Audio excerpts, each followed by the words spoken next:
Welcome everybody, especially of course Sam and Kim. I've always been really interested in furniture, which is why I'm so keen to be part of this conversation. For those of you who've seen the work of Industrial Facility, I think you will be struck, as I have been, by just how beautiful it is. And simplicity might be a word that you could use to describe it, but I think clarity is the word that I think is most appropriate. Each of your solutions seems to have a clarity of thought, which I think is absolutely striking and extraordinary, and not least because it transfers from one material to another, whether it's timber or plastic or metals. The same clarity of thought seems to run through your work, to my mind, but we'll see what others think. So perhaps I could first ask you how you guys got together, because we've got a British industrial designer and an American architect from SciArc, the great SciArc in California. So how did you get together? I guess it's almost 20 years ago, 2002 you started. Yeah. So who's going to run with that one? The answer is by chance. We met actually completely by chance. So this is, at the Design Museum, the old Design Museum, which is really nice. Down in the south. Down in Shad Thames, yep. And we started a conversation over an exhibition on that day. And when we had our exhibition, we had a small exhibition by ourselves at the Design Museum many years later in the same spot. Oh, really? And it was really nice to be able to say, you know, this conversation really started here and it's continued now, and I think that's really how we met. We somehow were really interested in the cross-pollination of our disciplines. Neither of us were very strict with our disciplines. So in art, when I was studying architecture, I was always interested in art, industrial design, I mean the kind of old way of schooling creative people. I wasn't sure which I was going to end up being. Turns out I migrated even after a master's degree, but it's okay. And I think you were always interested in architecture as well, so there was just an So automatic. you're interested in each other's disciplines? Yeah. And, yeah. And were you working for other people at the time, or were you working for yourselves, or, you know, how? Do you want to answer that? Was it a sort of leap of faith, let's start a business together? Yeah, I mean it was. I mean, we both had careers, and the careers were, you know, I think it hits a lot of people where you have to increase your responsibility, and with design, that generally, and probably architecture, maybe you'd agree that as you increase responsibility, you get further away from the actual creativity. Yeah, guilty. Yeah, and it happens, and I think we both agree that we are pretty appalling managers. It's just not what we're very good at. You must be doing something right, because you're quite successful. Yeah, but we're not managing. We're not, yeah. We manage ourselves, so to speak, but we're not.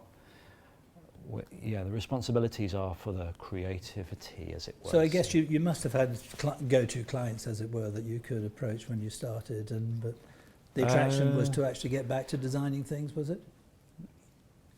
Yeah, I think there were a lot of problems at that time with lots. I think it all hits us too, as you start to have questions about what you're seeing, and I think for me personally it was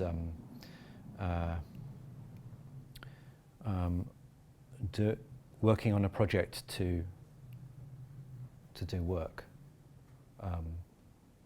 just to do work. And that didn't really resonate with me. I'd not really done that, and then it kind of, first time it happened, and I felt this is not what I want to do, and I discussed it with Kim. I'd already worked for some architects like David Chipperfield, and I'd experienced a very different type of design, which was much more atmospheric, and then we were lucky enough to be approached at that time by Muji in Japan, who we'd already, name. Yeah, we'd already, we knew them well, and they said, "Do you want to? Why don't you do what you want to do. And do you think the sort of industrial design discipline plus the architectural discipline brings something to it, or do you think you've morphed in a way? At the time when we formed, we said we decided that's what differentiated us, because industrial design at that time, as the computer was rising in its usage and in education, etc., people started to be looking at objects just for their objectness. And architecture is a way of looking beyond the building to the street, to the city, to etc. And so we started to say that the way we have an animation that describes that when we're designing a cup, the cup is always in someone's hand, that person's in a room, that room is in a building, that building is on a street, etc. We started, and that's the way we didn't just illustrate that for the sake of it, it was because that's how we think. We sort of say micro to macro, and so we just are very generous with clients about kind of culturally trying to contextualize what we're working on, and they have not asked for that in the brief. So that's purely because that's how we intellectually entertain ourselves. But we started to share that with clients, and they're of course, very interested in seeing the world other than through their rose-colored And it brings a narrative glasses. to the... It does. It does in an abstract way. It wasn't meant to be a narrative for them, but it became very easy for them, especially in big companies, for them to then talk about the ideas to other parts of the company which they needed to do. So it became a richer story. I think in that way it became a narrative. How about the name industrial facility? I mean, I really like it, and it reminds me of a lot of other sort of generic names, not least industrial light and magic, etc. But it also has a sort of connotation of industrializing the product and maybe even democratizing the product. Why the name? And I've got a second question I'll ask you about that. And why not our names, for instance? Which was why not? Yeah, so exactly. Partly we're a bit rebellious. So the design industry is very name-based. As we all know, names are on products. If the company takes pride in the product and their affiliation with design. So partly it was a reaction against that, because at the time it was very much a star system. That's changed a lot, and it's become a lot more democratized with everyone's access to media, etc. So partly it was that. Partly we really liked the idea that, of course, when we're small and starting out, that you can't tell the size of our company from that name. And it's a bit more of a game, because industrial facility is also making industry easy. So industry to us is not a dirty word, and wasn't even then. Yeah. So it's all those connotations. connotations. It's a play on words, yes. Facility. You got it. But I mean, I often think about those big mid-20th century, particularly furniture designs, which was meant to be industrialized, and is now almost fetishized, and it's built like jewelry and sold at enormous prices. I mean, do you reflect on that? Oh, that sounds like a no. Well, I think you could look at it the other way and say that also if they weren't I wouldn't say fetishized, but if they weren't produced and if they weren't produced beautifully, then we wouldn't have them. So in other words, a company like Herman Miller, who makes those very things that you do, I mean, without them being guardians of that, then it wouldn't exist. Yeah. So in some ways, we have to thank them for preserving that culture, which it is a culture. And without that fetishizing or celebrating, you wouldn't have it.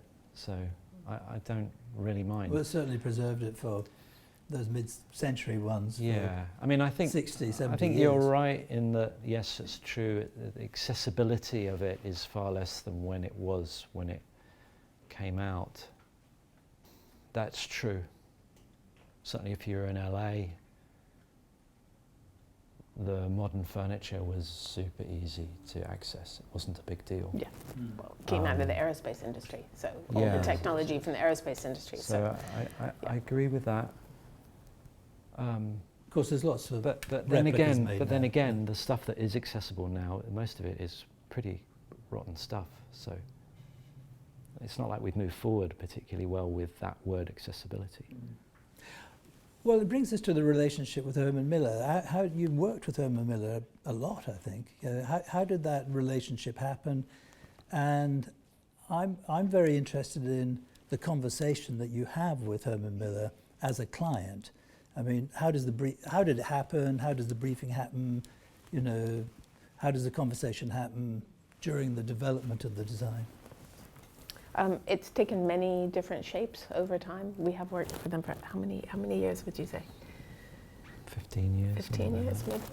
Yeah. Yeah. So I think in the beginning we were asked by the former CEO and their design director or R&D person to help Herman Miller have a conversation about design again. They felt at that time, this is many years ago, that they had lost a consensus for what design meant, and they were interested in embracing that conversation so that the CEO felt comfortable talking about it and everyone in the company would feel comfortable talking about it. I think you can see that they've come a long way in 15 years about the conversation of design. Yes. Exactly. So try to wind back to that time. So we were invited in with a group of people, all from different walks of parts of the business, but not business people to Herman Miller, more like intellectuals, creatives from all different aspects.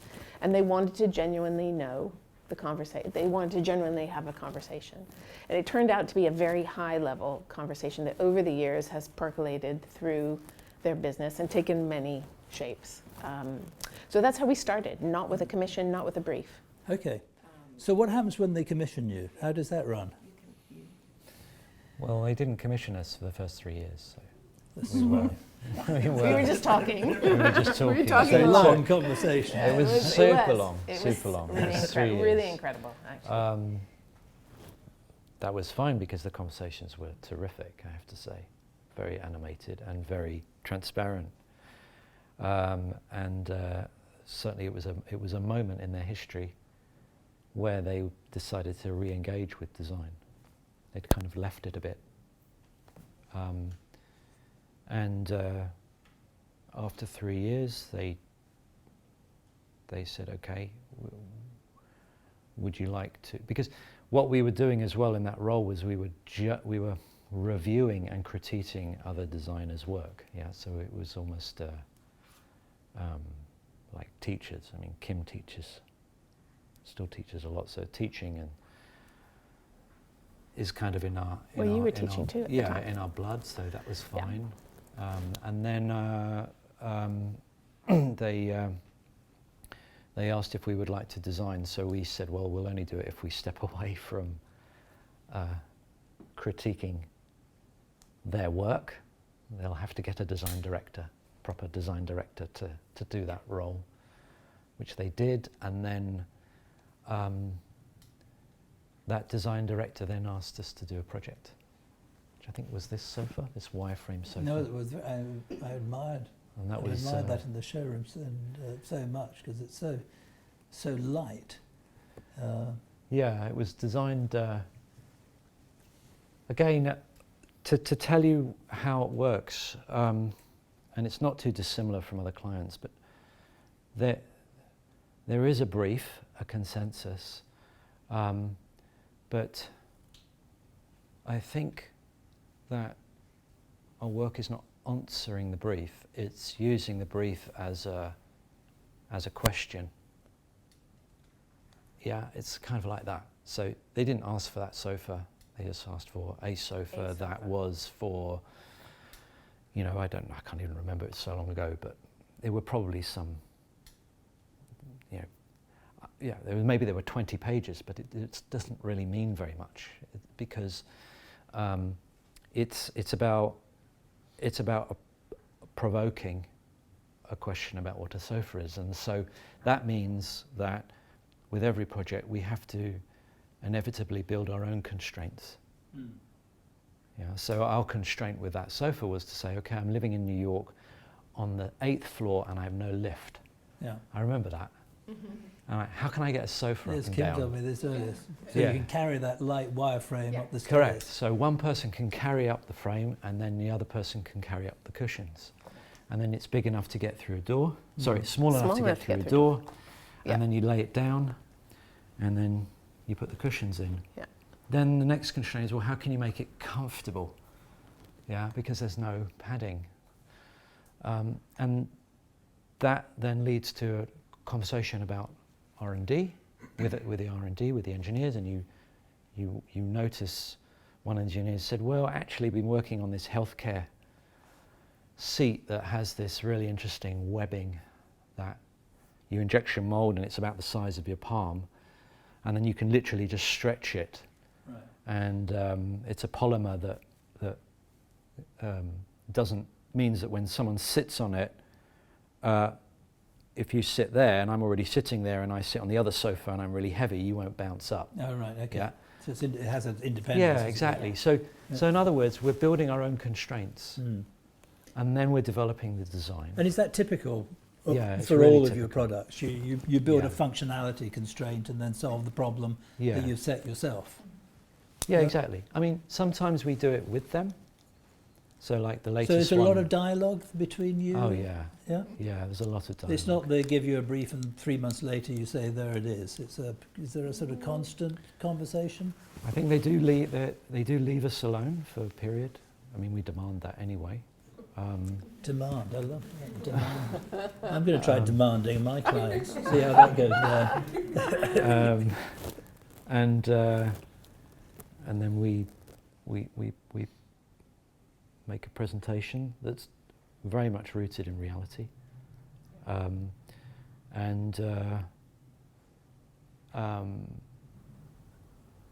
Invariably, with very few occasions does it end up being what it was. It's adapted, but the idea is strong enough to continue through. This is very important. That's really the secret. That's, yeah.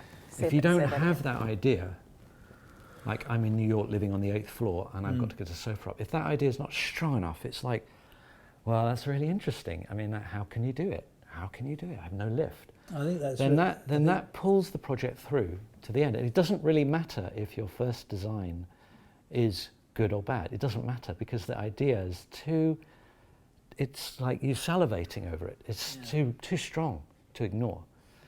And then that's strong enough to take I think a that's project. so interesting. I think it shows in the work, because I think it does bring, I was saying, clarity seemed to me to be a hallmark of your work, and I think you can see it solving a particular problem in a very specific way. I'm reminded of other products by other people, the classic Eileen Gray bedside table, which is designed to overlap a bed, but it's used in conference rooms and all over the place. But there was this very specific original purpose for that table. Can we move to the workplace? Because my background's workplace, and I'm very interested in this new product range that you've got now, the OE1. And we're coming out of pandemic. Why I'm interested in it particularly is that we're coming out of this pandemic. We're going to have a period of getting back into offices. My own team have been speculating about how we're going to do that, and the answer is we don't really know. And we think there's going to be an interim period, a sort of interim fix, and then maybe in 2 years' time we'll figure out what the new work style is going to be. And so, but you've designed this range of highly flexible, highly adaptable furniture, and to my mind this is absolutely spot on for what is required for this interim period when people are going to be experimenting with all sorts of different ways of working. Was this in your mind, or is this are you just lucky generals? Yeah. We're lucky in that the pandemic proved us right. Well, in a lot of things, the pandemic has accelerated good trends. Accelerated lots of things. Yeah, it's true. We're definitely not the only ones. But the OE1's a result of 4 years of work. So we couldn't have predicted the pandemic, and we couldn't have predicted the speed of change either. But we were thinking about the speed of change, is what I would say, because we had 1 year of traveling with Herman Miller globally to try to understand what was happening in the workplace with them. This is the first time that I know of that they've invited the designer on that journey with them. Usually that's the research part of the project, then they make the brief, and then they ask the designer. This time they said, because of our relationship with them, hey, maybe it's better you just come on the journey because we could have the conversations in the journey as well. It was a really incredible experience. And out where of did you that, go?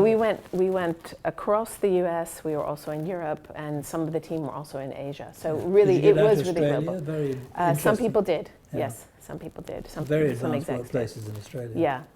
Someday I hope to see them in person, but yes. But that information was fed in by people. Anyway, but part of what we did was we met with some futurists, and which is an amazing thing for Herman Miller to actually embrace that as a kind of theoretical influence It's a job on a I'd project. like. I'm a futurist. I would too, because I didn't really realize what they do. But the futurists were saying, kind of as a consensus, I mean, they really wanted to shock us at that time. And again, this is 4 years ago. They said, what you think is speed of change is not even related to how fast it's going to happen for us. And it's going to be exponential, and then it's going to be exponential on top of that, et cetera, et cetera. So we were really captivated by that, because we thought, we've never been what you would call blue sky thinkers. And these are people who think normally very far afield, because we're just too practical. We're interested in real things and structure and, the reality of things. But we were very interested. This was very captivating. So we really started to think deeply about what that meant and where the seeds of what we saw happening. And you say people haven't been thinking this way. Actually, some people were asking for this in the office Well, actually, before. yeah, I'll Yeah. contradict myself. Okay. I mean, because I know my own firm, we did our first agile working office well over 20 years ago. Right. Okay. And it was a phenomenal success. Yeah. Fantastic. And we walked around all our client base saying, why aren't you doing this?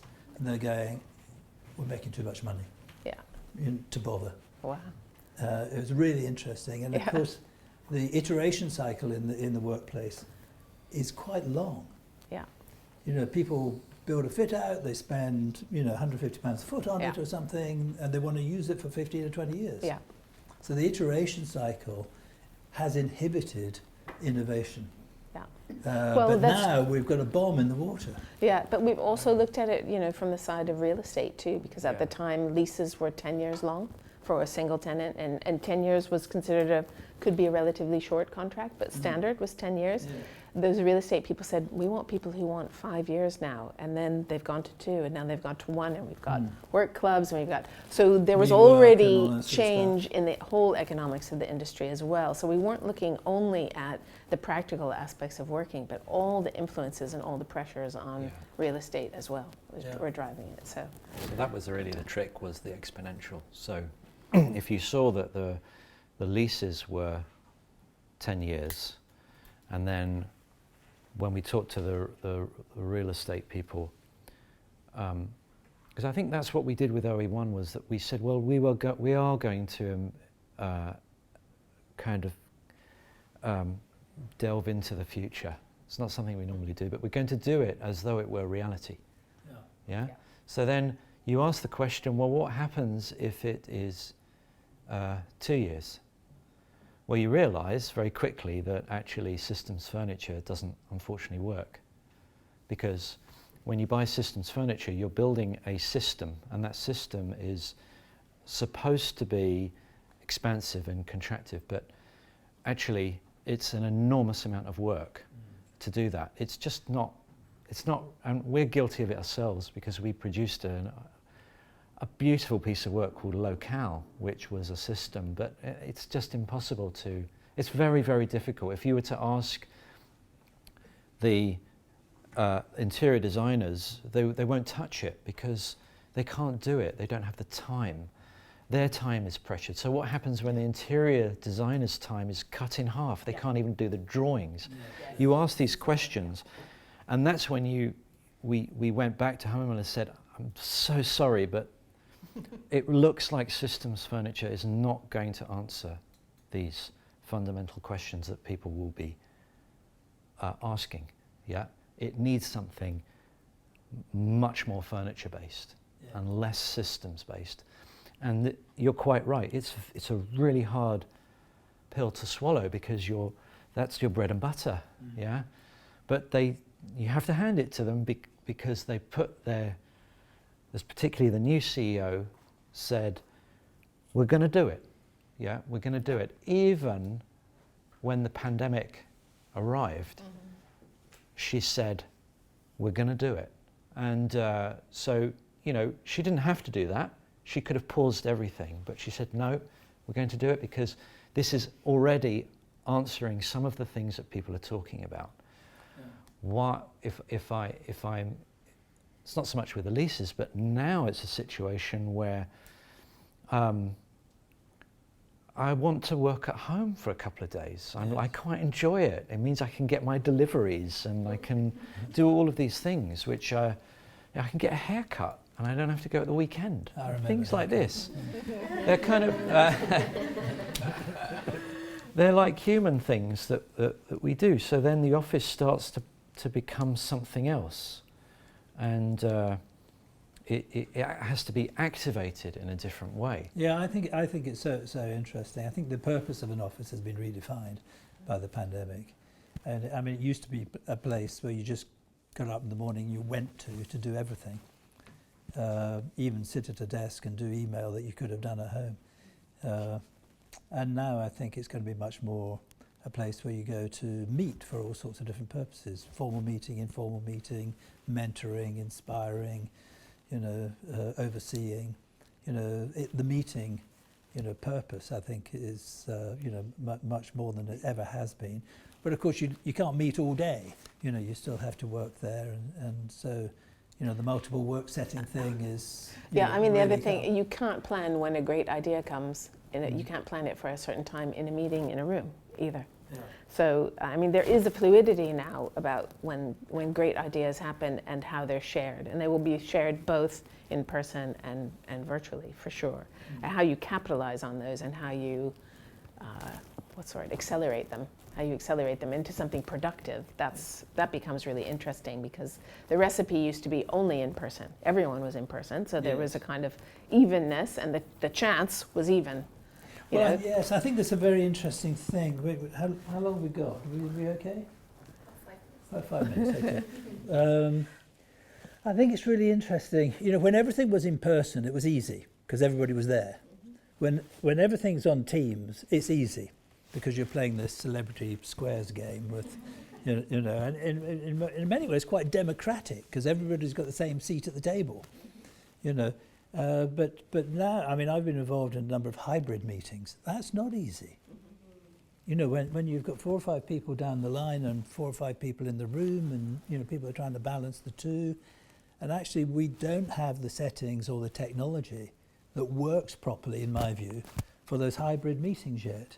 So there are new challenges, I think, coming up. It for sure also redefines facilities people's jobs on the floor plate. I mean, we thought about that a lot also with OE1, is who's actually moving the furniture that's agile? Yeah. And how do people know that they can move it if they need it? Like, how do they not only physically know, but you can move this yourself, can't you? Yes, you can. Yeah. Most of it, yes. All of it you can move. And was that a principle that you should be able to move? Yeah, that was the principle of agility, but it was also the idea that people would want to do that themselves, not to call the facilities person to do it. They would want to say, hey, let's just, have a brainstorm in the hallway with the screen, with the whiteboard. Because we can, I'll take that to my desk afterwards and all. But we developed a special equation for Herman Miller, which was 1 minute, 1 hour, 1 day. So agility doesn't work if everything is on wheels. It just creates chaos. Yeah. So what you have to do is you have to do degrees of agility. So I want to move a trolley from here to there, and I want to do it in 1 minute and have a meeting. Right. I want to set up a workshop there, and that's going to take me an hour.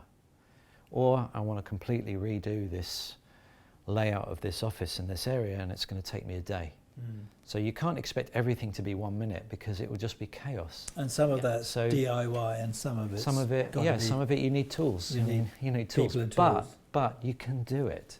It's not like I have to call up Herman Miller and they need to send someone around to instruct how I can do it, and you need special installers. No, you can do it within a company structure. So that's the trick, is to figure out this degrees of agility. Yeah.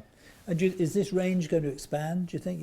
Have we got a starter kit here, and then there's going to be more and more stuff? Or as people figure out, you know, in this new world, what you really need? I think it's being launched here in November. It's already launched in the States? Yeah, it was launched in February in the States. And I think you said it's been pretty successful? I think it has. I mean, the response has been amazing. But also partly because it's it doesn't look or feel youth. If you see what I mean. Yeah, like yeah, it's not. It's not. It looks quite sophisticated. Yes. I mean, I would say that, but it doesn't. It doesn't look. Doesn't look DIY? Yeah, it doesn't look DIY. It doesn't look it's like actually it's actually pretty pretty simple and clean. Yes, all that sort of stuff. So it properly depends. designed. It's worked out. Yeah, but you can. It also has an it- amazing colour. It's not Shoreditch House beanbag. Yeah, Yeah. but it has a huge array of colour, which normally office furniture didn't have. So the colour aspect is has been as much work as the product itself. Now, yeah. You guys are doing work with, I'm not sure if it's the same company, just with a different name, but you know, the Internet of Things, the embedding intelligence into products, aren't you? Do you see that coming into this sort of range in the future? I think that's up to Herman Miller. Future Facility, I think you're speaking about Future Facility. That's a branch of our office that was formed really to articulate projects about the Internet of Things and how to question how things should be when That's they more are toasters and kettles, interconnected. is it, that sort of stuff? No, it's not just toasters and kettles. It's all the things that talk about to making them. perfect toast. No, it's definitely not. And it's not only about a kitchen that will tell you if you're out of milk or whatever, but it's just the premise is that everything is connected, not any longer through a person. So their communication doesn't have to come any longer through us. Yeah. So what are they saying, and what shape do they need to be to do that? Beyond, the services have gotten a lot of work, right? That's all technology. So that's not really the specialism of what we do, but we're really interested in engaging with changes in that area. And our thing is, well, what shape does it need, what quality does it need to have if we're living with it and we're talking to it, right? Now we know what these things look like right now. There's kind of a consensus of what they look like. Do they need to look like that, or is it just some result of some strange decisions somewhere? Like, these things are all, should be all up for question and should be design questions. That's Future Facility. So whether Herman Miller embraces that or aspect of us or not. I'm just aware that, you know, in the workplace, you know, there's a lot of work going on about collecting data, about how people use the workplace. You know, has anybody actually moved any of your stuff, or is it actually, you know, sat in the same place for the last 3 weeks? Yeah, so far nothing has trackers in it. You know, but, So far. but you know, people design things, they don't really know how they're used. And I was just wondering whether there was some, you know, cross between Well, that. you know, this is all data science questions, because there were trackers, like how long are people at a desk? How long are they actually at their assigned desk? Yeah. Olden days, think olden days now. But that didn't tell you if the person was productive or not. It just told you where their body was in space. Yes. They could be walking around having the most amazing meetings, but Yes. not at their desks. But that probably had implications for the physical things and for assigned spaces to work and for the variety of spaces that people are actually doing their jobs across a floor plate, for instance. Okay, terrific. Well, I think we're just about done now.